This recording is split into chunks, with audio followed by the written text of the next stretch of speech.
I know it's insanity going back to the Kyle Pitts well after all these years of disappointment, but I think this might finally be the year, Joe. This might finally be the year. And, my wife will leave me for Brad Pitt, which I wouldn't blame her for. Already, we've seen some injuries, right? I mean, it's week one. Players get hurt. You can't predict injury, just like you can't predict health in football. But I'm going to give you the name of a player, and you tell me who benefits the most from this player's unfortunate injury, right? So let's start out San Francisco. We're going to go with George Kittle. Unfortunately, no stranger to the injured list or no stranger to injuries, dealing with the hamstring injury. Who benefits most from George Kittle's injury from fantasy purposes?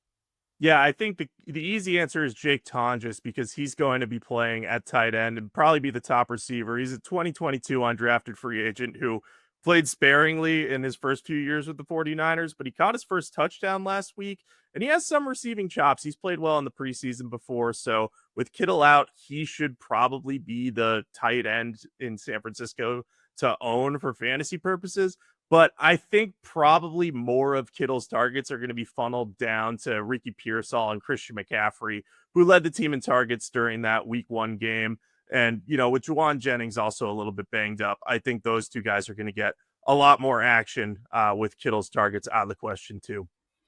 When you look at San Francisco, Jacob, and the target share out there, if you could project over the course of the season, assuming health, which you probably shouldn't do, but who do you think is going to be the alpha dog in that offense? Yeah, I think if you're talking about just any position, it's probably Christian McCaffrey because he's still going to dominate the rushing workload. But Brock Purdy showed a complete willingness to just check the ball down to him and let him make plays against the Seahawks. And as long as all those receivers are out, he's going to really be that number two target for Purdy. I also think Pearsall has a chance to kind of emerge as their number one receiver. I really liked what he showed against the Seahawks. He had over 100 yards. That's 3 consecutive games that he's looked good dating back to last season. So I think as he gets more worked into this Shanahan offense, he's going to just continue to kind of ascend and move his way up the San Francisco depth chart.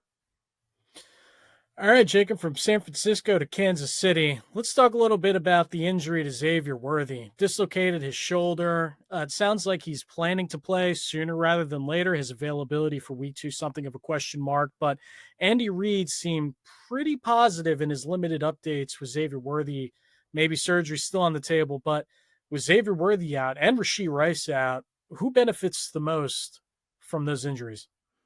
Yeah, I think it has to be Hollywood Brown. I mean, we saw Patrick Mahomes throw his way 16 times in week one. He was the most targeted player in the league, which I think if you told any Hollywood Brown fantasy manager about that coming into the season, they would probably have been like, I can't believe that he got that type of targets in 1 week, let alone, like maybe the whole first month of the season. So I think Brown, as long as those receivers remain out, he's going to be that target funnel for Patrick Mahomes. I think Travis Kelce will still get a lot of targets as well, but among wide receivers, Hollywood Brown is probably going to have wide receiver 2 potential as long as Worthy is out. And even when he's banged up, because those shoulder dislocations are not easy to play through, even with a brace. Let me ask you a question, Jacob. What did you see from Travis Kelce in week 1 that maybe might inspire confidence or maybe not so much confidence in tight end's performance?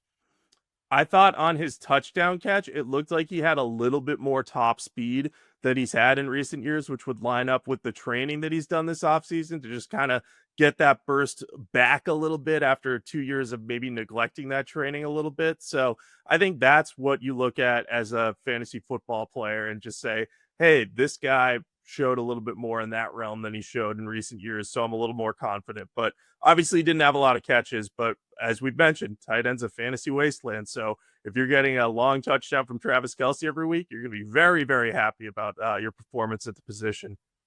All right, Jacob, let's go out to Atlanta, the Atlanta Falcons, and wide receiver Drake London dealing with a little bit of an injury now early in the season.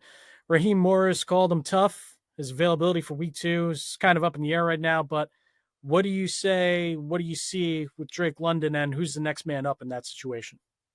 Yeah, I think Drake London will probably be okay. It sounds like they're going to try to have him play through it. It's just a question of will he be limited in what he's able to do. And, going against the Brian Flores coach defense in week 2 isn't going to be easy. So if London is a little bit limited or does miss the game, Darnell Mooney would be the guy who would normally be the next man up, but he missed week 1 with an injury of his own. So if Mooney isn't available, you're looking at Kyle Pitts maybe being that number one target after he had a great first game with Michael Penix.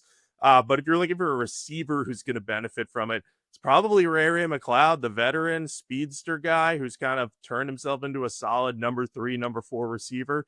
He would probably be the guy that Penix would be looking to get the ball to the most. But I think that the most interesting play would be picking up a guy like Kyle Pitts and saying, hey, I'm going to plug him in at tight end if you need a streamer there. I know it's insanity going back to the Kyle Pitts well after all these years of disappointment, but I think this might finally be the year, Joe.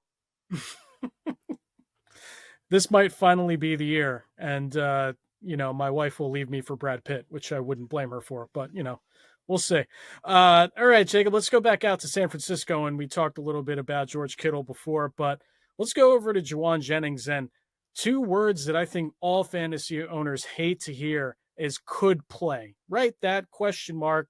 And Jauan Jennings' MRI comes back clean, and he could play this week. If Jennings doesn't play, how do you see the San Francisco offense panning out?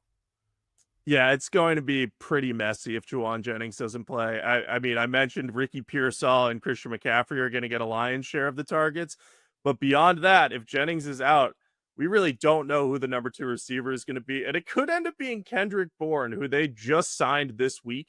He had been with the Patriots, but they released him just before the season. He has experience in the San Francisco offense. He kind of had his breakout years here in San Francisco. So I think that there's a chance he could end up being the next guy up. But, it's not an appealing situation for fantasy owners to be in. If you're without Jauan Jennings, you probably shouldn't add any of the other San Francisco weapons unless you somehow are in a league where you can get Ricky Pearsall, whether it's on the waiver wire, which is highly unlikely, or via trade, which, hey, maybe, someone would bite on that at this early stage in the season. All right, Jacob, let's go back to the AFC West. Let's stay out west and talk a little bit more about Brock Bowers, right? Banged up his knee, didn't finish the game on Sunday. He told NFL Network that his knee is fine, which, that's a football player saying football player things. But, big but, if Brock Bowers doesn't play, what happens with the Raiders offense and the Geno Smith connection there? Yeah, I think the offense would start running through Jacoby Myers because he's their top receiving weapon outside of Brock Bowers. But for fantasy purposes, I think it would make Michael Mayer an intriguing play. He's sort of their backup tight end, but he's a very talented player. He was a 2nd-round pick out of Notre Dame. He's played second fiddle to Brock Bowers since they drafted him last year. But I think Mayer has enough talent that you look at that and you say, hey, I'm going to put him in the lineup in place of Bowers. And, fantasy owners this week, Bowers is playing the last game of the week, 10 p.m. on Monday night. So we might not have a true status update on him until that game. So if you're worried about Bowers not playing, I would just say scoop up Mayer and just be ready to plug him into the lineup if Bowers is ruled out. Because I think he's not going to produce at the same level as Bowers, but he could end up being a top 10 tight end for the week. And that's all you really need at the position. You just need someone to give you respectable numbers, Joe. That's it. That's it. Respectable numbers is what we're all about here. Hopefully you're winning. Fantasy owners, plenty of respectable numbers put into their wallet this fantasy season. All right, Jacob, before I let you go, I want you to give fantasy owners out there your number 1 waiver wire winner for week 2. Yeah, my waiver wire winner here for week 2 is going to be Cedric Tillman with the Cleveland Browns. I mean, he's a guy that was maybe considered in probably the late rounds of a lot of drafts, but he looked very good against the Bengals. He's a good receiver. He's really the clear-cut number 2 across from Jerry Jeudy in Cleveland. And we know this about Joe Flacco. He loves to throw the ball. He loves to throw the ball downfield.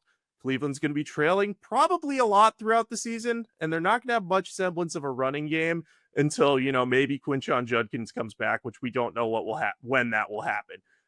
So until that happens, I think they're going to be super pass heavy, which is going to make Tillman a nice, potential flex play most weeks. So don't be afraid to pick him up. I know he's got a tough looking matchup against the Ravens, but hey, if Baltimore gets off to a fast offensive start, Joe Flacco might throw 50 times, and probably 10 of those targets would go to Cedric Tillman.